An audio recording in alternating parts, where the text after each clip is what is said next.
Hi పిల్లలు. ఈరోజు భాషా భాగాలు అంటే ఏమిటో నేర్చుకుందాం. భాషా భాగాలు 5 ఉంటాయి, 5 రకాలు. భాషా భాగాలు ఎన్ని? 5. అందులో ఫస్ట్ వన్ ఒకటోది నామవాచకం, సర్వనామం, విశేషణం, క్రియ, అవ్యయం. ఒక్కొక్క దాని గురించి నిదానంగా నీట్గా ఎక్స్ప్లెనేషన్ చేస్తాం. ఓకేనా? నామవాచకం అంటే పేర్లను గురించి తెలియజేసేది. పేర్లను గురించి తెలియజేసే వాటిని నామవాచకం అంటారు. మనుషుల యొక్క, జంతువుల యొక్క, వస్తువుల యొక్క, నదుల యొక్క, ఊర్ల యొక్క, పుస్తకాల యొక్క పేర్లు. అర్థమైందా? పేర్లను గురించి తెలియజేసేదే నామవాచకం.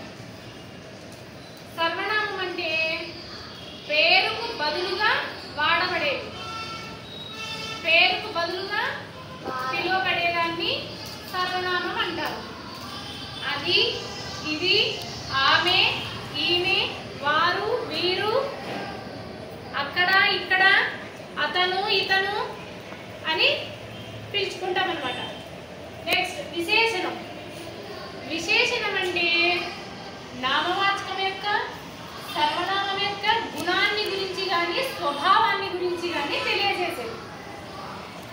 విశేషణం అంటే ఏమిటి? నామవాచకం యొక్క, సర్వనామం యొక్క గుణాన్ని కానీ స్వభావాన్ని గురించి కానీ తెలియజేసేదాన్ని విశేషణం అంటారు. క్రియ.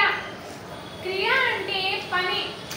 పని గురించి తెలియజేసేదాన్ని క్రియ అంటారు. పనులను గురించి తెలియజేసేదాన్ని క్రియ అంటారు. అవ్యయం. అవ్యయం అంటే లింగ, వచన, విభక్తి, ప్రసక్తి లేని వాటిని అవ్యయం అంటారు. ఉదాహరణకి అయ్యో, అవునా, ఆహా, ఓహో అంటాం కదా, అలాంటివన్నీ అవ్యయం. ఇప్పుడు నామవాచకం అంటే ఏమిటి, వాటి యొక్క యాక్టివిటీస్ ఇప్పుడు చేసి చూపిస్తాను. నామవాచకం అంటే ఏమని చెప్పాము? పేర్లను గురించి తెలియజేసే వాటిని నామవాచకం అంటారు అని చెప్పాను. చూద్దాం.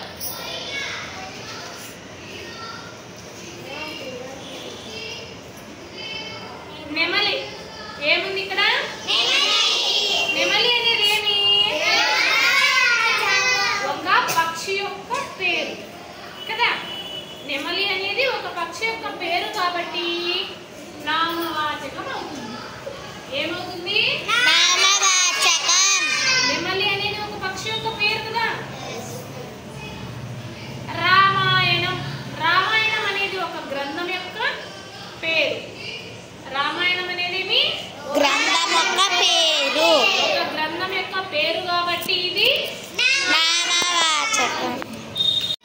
రాధ. రాధ అనేది ఒక అమ్మాయి పేరు కాబట్టి ఏమవుతుంది? నెక్స్ట్ గోదావరి. గోదావరి అనేది ఒక నది యొక్క పేరు. గోదావరి నది ఉంది కదా, నది యొక్క పేరు కాబట్టి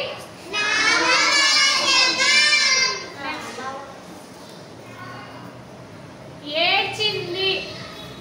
ఏడ్చింది అంటే ఏమి? క్రియ. పని కదా, క్రియ. నెక్స్ట్ మీరు. మీరు అనేది ఏమి? సర్వనామం. పేరుకు బదులుగా పిలువబడేది అని చెప్పాము కదా, సర్వనామం.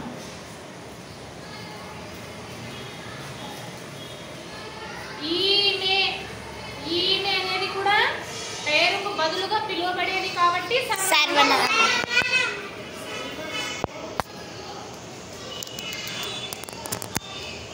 అనంతపురం. అనంతపురం అంటే ఏమి? పేరు కదా, పేరు కాబట్టి నామవాచకం.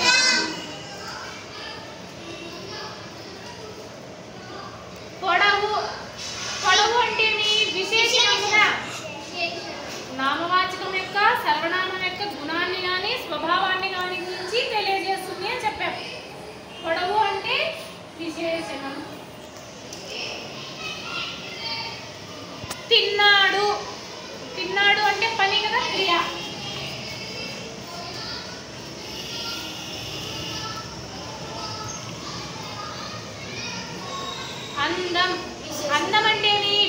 విశేషం. స్వభావం కదా ఇది, గుణం. ఆమె అందంగా ఉంది, గులాబీ అందంగా ఉంది అంటాం కదా.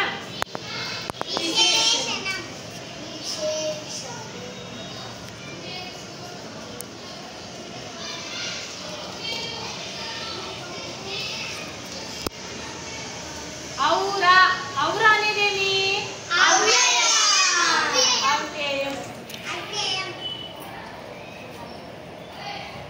నిద్రపోయింది, క్రియా.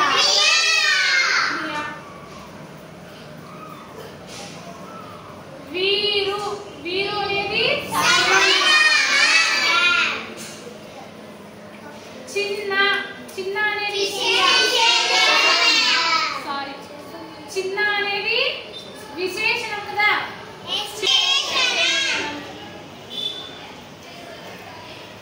ఎరుపు, ఎరుపు అనేది కూడా విశేషణం.